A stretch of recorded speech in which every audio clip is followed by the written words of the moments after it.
sahabat Banglis, kali ini di podcastnya Vokasi BBPP MPV BBL bersama saya Dr. Wanti Simanjuntak MPD dengan tema podcast kita hari ini adalah Perempuan Hebat Membentuk Generasi Kuat.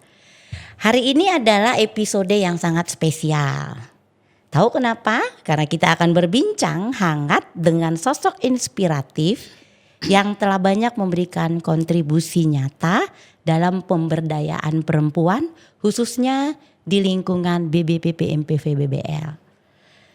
Selama menjadi Ketua Dharma Wanita Persatuan BBPP MPV BBL, beliau telah membuat banyak program-program untuk pemberdayaan perempuan khususnya di BBPP MPV BBL. Beliau adalah Ketua Dharma Wanita Persatuan kami, yaitu Ibu Nyonya Misdawati Rasoki Lubis. Jadi kita akan mendengar langsung perjalanan, pengalaman, serta harapan beliau ke depan. Selamat datang Ibu Misdawati Rasoki Lubis. Selamat siang Ibu Wanti. Oke, terima kasih Ibu sudah meluangkan waktu bersama-sama dengan kami di sini berbagi sebuah inspirasi yang tentunya akan menjadi inspirasi juga buat orang-orang yang mendengarkannya.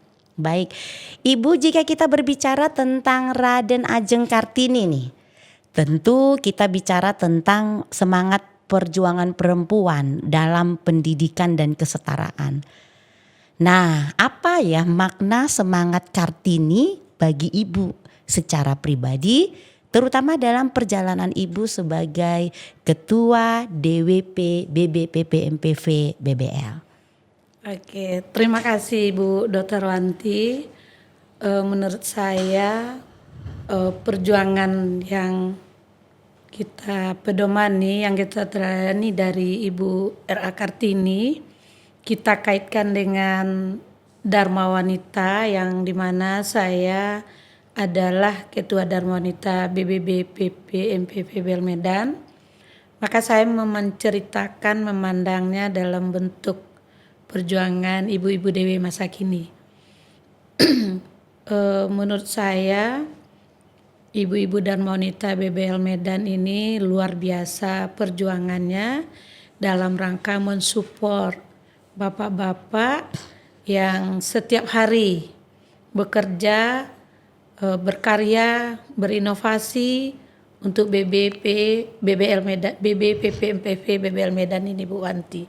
Jadi lebih kepada bagaimana perjuangan ibu-ibu dalam rangka mendukung kesuksesan pekerjaan suami di kantor, sementara ibu-ibunya di rumah, ataupun meskipun ada ibu-ibu yang juga bekerja, bagaimana ibu-ibu itu membentuk ketahanan keluarga. Karena kalau ibu-ibu Dharma Wanita itu tidak bisa menjaga ketahanan keluarga, tentu saja pekerjaan dari bapak-bapak atau pegawai BBL Medan itu tidak akan lancar Bu Anti. Jadi perjuangan itu lebih kepada bagaimana mensupport, membuat nyaman bapak-bapaknya bekerja di BBL sehingga semua program-program yang ada itu berjalan lancar. Itu Bu Wanti. Berarti kalau kita bicara tentang nilai dan prinsip yang ada pada diri Raden Ajeng Kartini untuk para perempuan di BBPP MPV BBL ini berarti kepercayaan ya Bu ya? Iya, kepercayaan, kemudian kemandirian Bu. Kemandirian. Kalau kita lihat selama dari 2019 saya menjadi ketua DW di BBL ini, kemandirian itu pelan-pelan terbentuk di diri ibu-ibu anggota DWP. Karena seandainya ibu-ibunya tidak mandiri, maka bisa jadi ibu-ibu lah yang membuat pekerjaan bapak-bapaknya tidak lancar di kantor. Jadi bagaimana program-program yang kita buat di BBL ini, salah satunya mengusung kemandirian ibu-ibu dengan mendatangkan narasumber seperti ibu-ibu di BBL ini kan harus tampak cantik terus ya Ibu ya, agar suami pulang itu ibu-ibunya menyenangkan, menarik. Maka itu kita programkan Ibu melalui program rias kecantikan, menjaga kebugaran. Itu. Kemudian juga kita selalu memupuk kebersamaan. Jadi kegiatan DWP BBL ini itu dirancang tidak hanya di kantor. Perlu kita adakan di objek-objek wisata yang ada di Medan sambil ibu-ibunya mengenal kearifan lokal, kemudian bersama-sama bergembira sehingga kegiatan DWP itu tidak monoton harus di kantor. Nah, itu yang konsisten kita lakukan di DWP BBL. Tapi banyak juga program yang lain ya Bu Wanti. Berarti memang cantik ya, inner beauty dari luar Iya, dan dari dalam iya. ya. Program-programnya diusahakan menunjukkan bahwa perempuan-perempuan itu bisa menjadi perempuan hebat di tengah-tengah keluarga, terutama suami dan anak-anak ya, Bu Miss. Baik. Nah ini menurut Ibu, apa tantangan terbesar yang pernah Bapak hadapi selama memimpin di BBPPM PVBBL? Sebelumnya izin menjelaskan juga bahwa ada 3 bidang di DWP itu kan Bu Wanti. Yang pertama bidang pendidikan, jadi bagaimana Kartini masa kini selalu meningkatkan kompetensi, itulah programnya. Kemudian bidang, ini yang menarik Bu Wanti, bidang sosial dan budaya, itu keren Bu Wanti ya. Ibu-ibu pengurus yang diamanahi sebagai membidani bidang sosial dan budaya itu sangat intens Bu Wanti melihat kondisi-kondisi keluarga besar BBL. Apakah ada di antara keluarga besar kita yang sakit atau yang anaknya pesta atau ada yang anaknya mendapat prestasi segala macam, itu dipantau Bu Wanti oleh koordinator dan anggota dari bidang sosial. Dan dengan dana yang sangat minimal ya, tapi itu bisa dilakukan dengan baik. Sehingga di DWP BBL itu kebersamaan itu sangat jelas terasa dan tidak harus berdasarkan dana. Lalu kelanjutan dari yang Bu Ati sampaikan, tentu kita punya tantangan ya. Bagi saya tantangan itu bukan menjadi penghalang untuk DWP BBL maju. Jadi bila ada tantangan untuk melaksanakan kegiatan DWP, karena saya sebagai ibu ketua itu tinggalnya di Kota Padang, Bapak di Medan, bagi saya kebersamaan tadi Bu. Jadi tidak harus ketua. Jadi kalau ada ide, ini program ini sudah dibuat, tetapi program ini ada yang belum jalan, tapi ada ide dari anggota-anggota, dengan kebersamaan, dengan rasa peduli yang tinggi, itu kegiatannya terlaksana Bu Wanti. Oke. Nah, jadi tantangan itu tidak menjadi tantangan, dan memang benar kegiatan DWP itu tidaklah harus minimal 1 kali sebulan. Seperti arahan dari DWP Bekasi juga, setidaknya ada kegiatan yang kali 2 bulan, yang bisa daring, bisa luring. Jadi tantangan itu mungkin tidak saya sebutkan, cuman karena tantangan itu bisa diatasi. Nah, itu. Karena ibu-ibu pengurusnya itu luar biasa untuk menghandle kalau ada hal-hal yang akan terjadi permasalahan, tuh semuanya siap untuk mencari solusi gitu. Oke, terkait dengan pelaksanaan program-program dari DWP di BBPPM PVBBL ini kan tentu Ibu pernah nggak ya mengalami sebuah fase atau masa di mana ada kebijakan tertentu dari Bapak yang seolah-olah mengikat gitu loh dari setiap program kegiatan nih. Pengalaman Ibu gimana Ibu menyikapi ketika Ibu menyarankan kita membuat program ini? Apa ya pandangan dari Bapak selaku kepala di BBPPM PVBBL. Pengalaman yang Ibu hadapi Iya. itu gimana sebagai Kartini masa kini? Meskipun kita bersama-sama sudah membuat program, kemudian ketika program itu tidak sesuai dengan regulasi atau kita menghadapi benturan, ya kita punya pembina kan Bu ya. Pembina kita tentu Pak Kepala.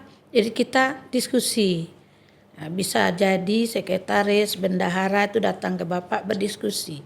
Sehingga sering pembina kita, Kepala BBL ini memberikan solusi terbaik yang tidak melanggar aturan.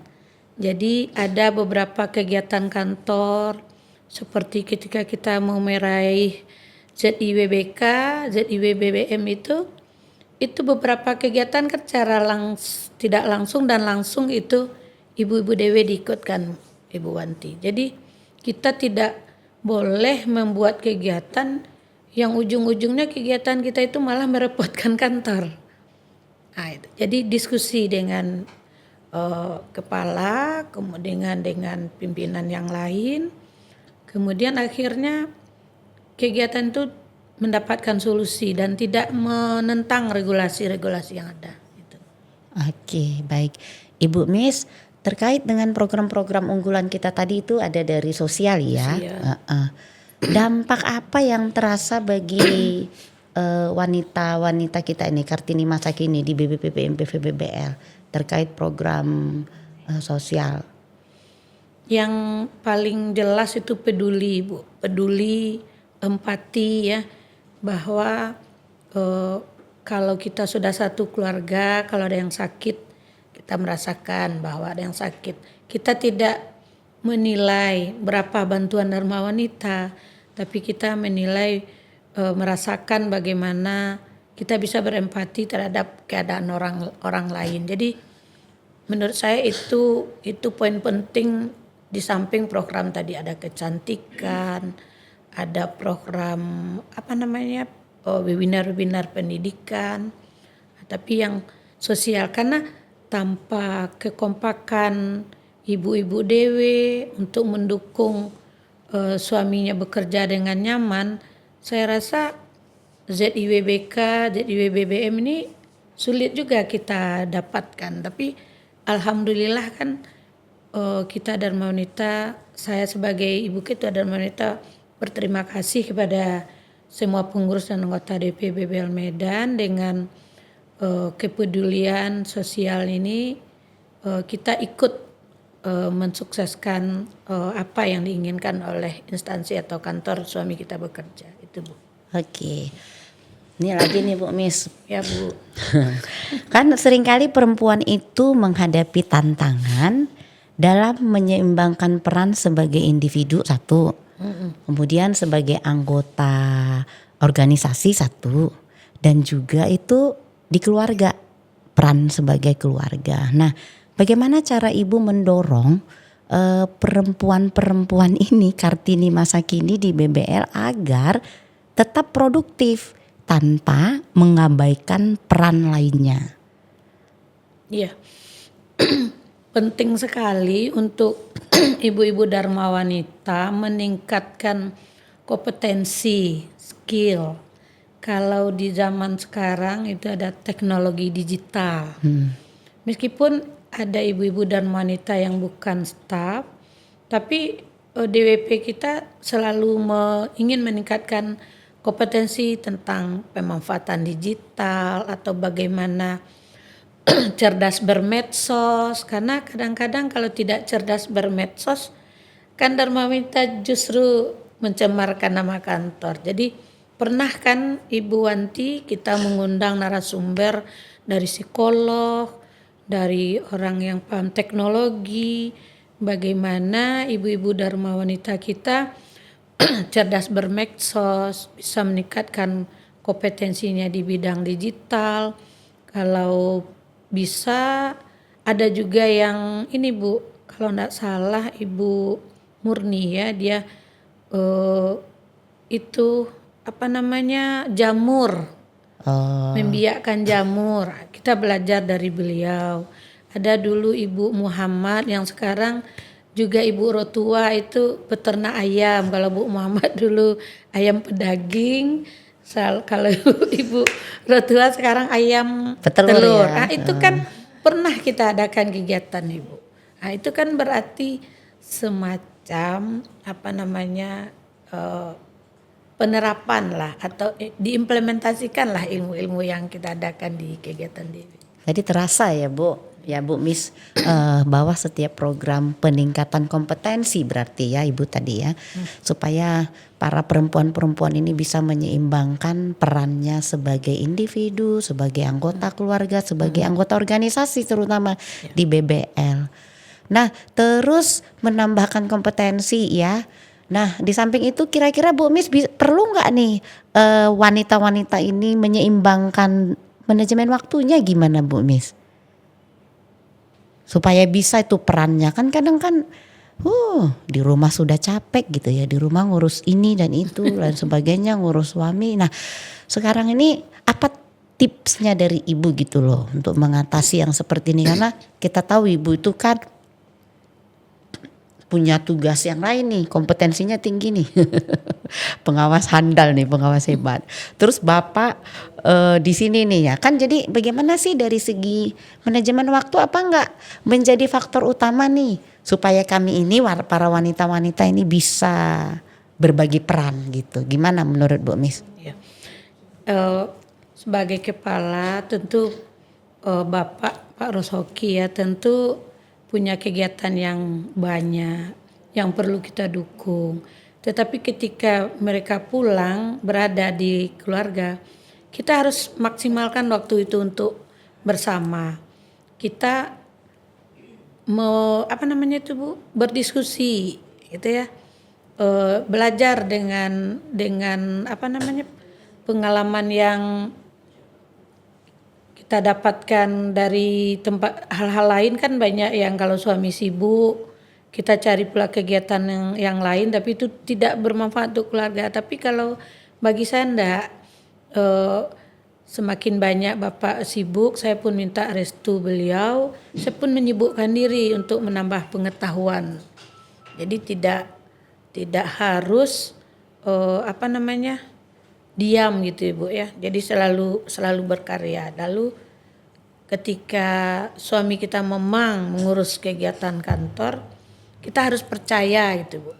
Percaya bahwa yang dia lakukan itu adalah untuk negara. Jadi kita ya harus ridho dan ikhlas. Nah, iring dengan doa aja Bu. Oke. Banyak berdoa. Tapi ketika berada di tempat yang waktu yang pendek, kita bersama itu harus kita nikmati untuk di keluarga. Oke, berarti memang memanage waktu itu perlu ya Bu ya. Waktu berkasih sayang dengan sang suami, waktu berkasih sayang dengan anak-anak atau cucu, dan waktu berkasih sayang dengan pekerjaan ya Bu ya. Tentu Bu Misda, kan kita lanjut nih terkait dengan apa? Kan ini Bu Misda mau memasuki Ibu Misda, Bapak ya. Bapak kepala kan akan memasuki masa purna bakti nih ya. Nah Ibu sebagai Ketua Dharma Wanita Persatuan BBPPMPVBBL, apalah yang paling berkesan selama masa kepemimpinan Ibu dengan kami? Yang paling berkesan? Banyak Bu yang paling banyak ya? Yang paling berkesan itu meskipun Dharma Wanita itu banyak yang dari Dharma Wanita pasif artinya staff, tetapi dengan berbagai kesibukan, tetapi karena tadi kita membentuk kolaborasi, kita saling berempati, ya, akhirnya kegiatan Dharma Wanita kita itu bisa jalan meskipun tidak setiap bulan gitu Bu. Nah, jadi itu sangat berkesannya di situ.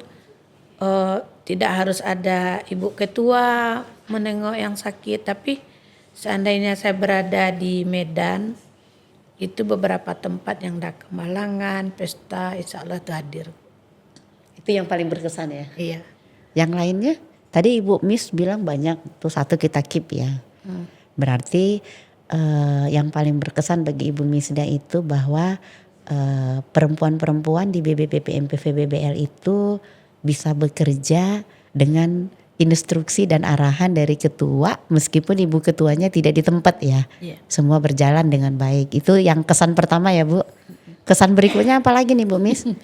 Kesan kesan berikutnya ini Bu, sepertinya kalau mengadakan kegiatan di BBL itu harus ada nyanyi-nyanyi. Oh, Jadi maksudnya ndak kaku gitu. Itu yang berkesan. Jadi di hari-hari kita kegiatan di luar itu semua ibu-ibu itu melihatkan keterampilan masing-masing. masing-masing. Keinginannya apa tampak di situ. Jadi apa ya, kalau pergi dengan ibu-ibu DW itu pasti pulang-pulangnya terurai permasalahan-permasalahan, karena memang ketika ada acara tuh enjoy semua itu yang saya lihat, enjoy semua. Berarti yang kedua ketika ada kegiatan nih, berarti perempuan-perempuan BBPPMPVBBL itu pada kreatif, pada menyatu gitu ya Bu Iya. ya. Jadi cepet cair gitu ya Bu. Ya dari atas juga cair Bu, ke bawah juga cair gitu. Oke, itu kesan ininya ya Bu ya. Nah, terus apalah harapan Ibu Miss ke depannya untuk Dharma Wanita Persatuan BBPPMPVBBL ini? Harapannya Bapak Ibu-ibu ini tetap memprogramkan kegiatan sesuai dengan bidang pendidikan, ekonomi, sosial budaya. Kemudian harapan saya Bapak Ibu-ibu ini terus berinovasi, karena sesuai dengan zaman sekarang kita harus bertransformasi, kita harus berinovasi. Jadi yang perlu dilanjutkan itu gini Bu Wanti, kita kan punya IG itu ya. Nah, cuman kayaknya inovasi kita belum ditampakkan di medsos kita. Mungkin ke depan Bu Wanti bisa dengan Ibu DP yang baru itu, menurut saya saja jelas betul tim IT DW kita. Jadi kita sudah berbuat, tapi yang kita buat itu belum menginspirasi orang lain karena kita tidak tebarkan di medsos kita. Jadi aktifkanlah FB, IG atau TikTok. Kalaupun nanti itu bisa menjadi penghasilan oleh DWP kan bagus. Jadi kan zaman sekarang kan tidak harus jualan langsung gitu ya Bu ya. Bisa dengan membuat market day atau apa di TikTok segala macam itu. Kemudian DWP yang lain pun kan ada IG nih tuh Bu. Jadi kita di situ saling mensupport, saling melihat program-program DWP yang lain mana yang bisa kita adopsi yang sesuai dengan kita. Jadi saya berharap ada inovasi ke depan. Apalagi ini ibu-ibu DW kita banyak yang muda-muda ya Ibu. Nyonya Tukiman, Nyonya Pak Gun, Pak Bambang, Ibu Juni, banyak, tidak bisa sebutkan satu persatu yang rasanya itu ibu-ibu itu penuh inovasi ya. Nah, Berinovasi. cocoknya Bu Miss itu punya, kan ini kita sekarang punya kepengurusan baru nih ya. Bukan baru nih, kepengurusan DWP, BBPPMPVBBL. Saya tadi tertarik sih dengan arahan Ibu ke depannya kalau bisa ada tim medsos ya, tim IT. Itu cocoknya di bawah bidang apa itu ya Bu ya? Karena kan memang kita nggak punya khusus itu di kepengurusan kita, biar lebih afdol memang kita memilih satu dan tertera di kepengurusan kita. Gimana tuh menurut Bu Miss? IG kita kan sudah ada itu Bu, kalau tidak salah Bu Retno apa Ibu Rotua dulu yang buat. Itu namanya cukup DWP BBL saja tanpa bidang-bidang, tetapi nanti semuanya menyampaikan kegiatan di situ. Jadi setelah semua kegiatan dokumentasinya itu oleh tim IT dijadikan video, foto-foto menarik kegiatan itu sehingga menarik bagi orang lain. Itu pun akan menimbulkan percaya diri Bu. Oke. Nah, lalu terus belajar terus belajar jadinya. Jadi tidak harus staf kantor yang kita libatkan untuk membuat kegiatan DW kita itu bisa dilihat oleh DWP pusat atau segala macam. Berarti harapannya tidak pun tertulis di kepengurusan kita itu misalnya bidang IT gitu loh. Itu yang usul kita biar supaya tanggung jawab penuh satu orang yang pegang. Jadi misalnya ada kegiatan di bidang ekonomi nih, kasih aja dokumennya ke orang yang sudah kita tentukan yang memegang IT di DWP kita. Atau bagaimana ini di kepengurusan pusat ada nggak khusus bidang untuk IT di kepengurusan DW pusat? Kalau di DW itu di aturannya kan ada 3 bidang kan Bu Wanti.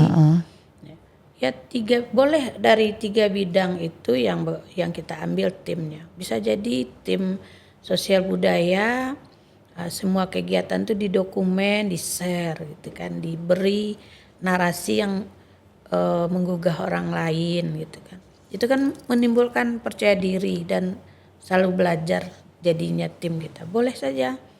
Itu yang kita belum jalan, saya perhatikan inovasi itu yang belum. Itu pesan ibu lah ya. Iya, kalau mau kepada DW yang berikutnya ya. Karena sudah dirintis kan, sudah dirintis oleh DWP kita yang sekarang. Oke baik, ini terakhir Bu Miss, ini sebagai penutup ya. Apalah pesan ibu untuk perempuan Indonesia, khususnya generasi muda, agar terus menjadi perempuan hebat yang mampu membentuk generasi yang kuat?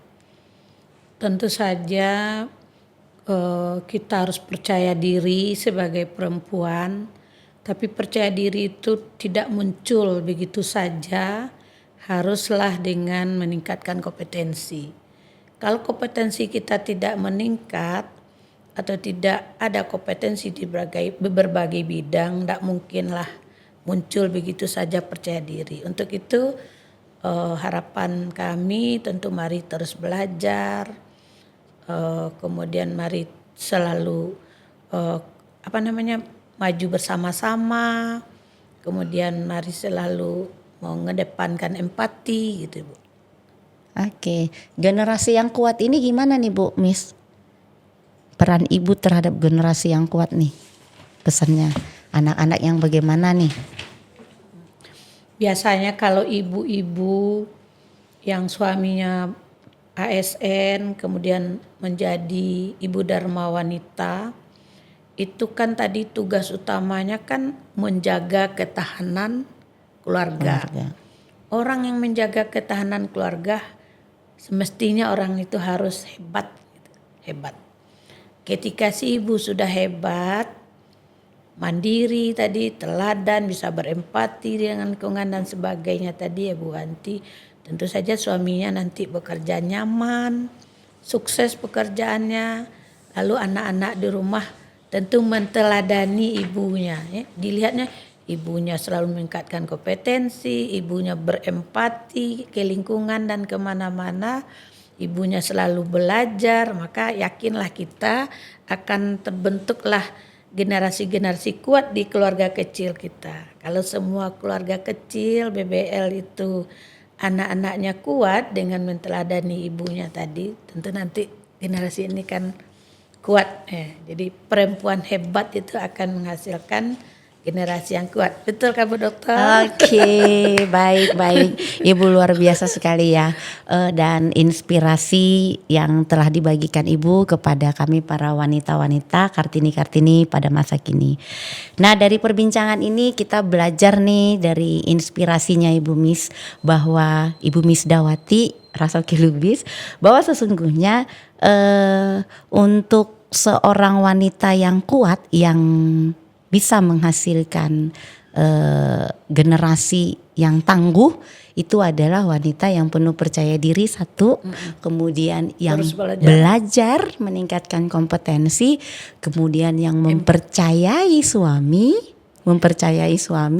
kemudian empati. Sepertinya memang dari tadi inspirasi ini telah dibagikan oleh Ibu Misda 4 hal ini, dan kiranya ini juga akan menjadi teladan bagi kami Kartini masa kini ke depan setelah apa yang sudah Bu Misda sampaikan ke kami. Jadi mari teruslah kita menjadi wanita yang berdampak, sekecil apapun itu, tetapi berdampak bagi diri sendiri, keluarga, dan tempat di mana kita bekerja, tempat di mana suami kita bekerja.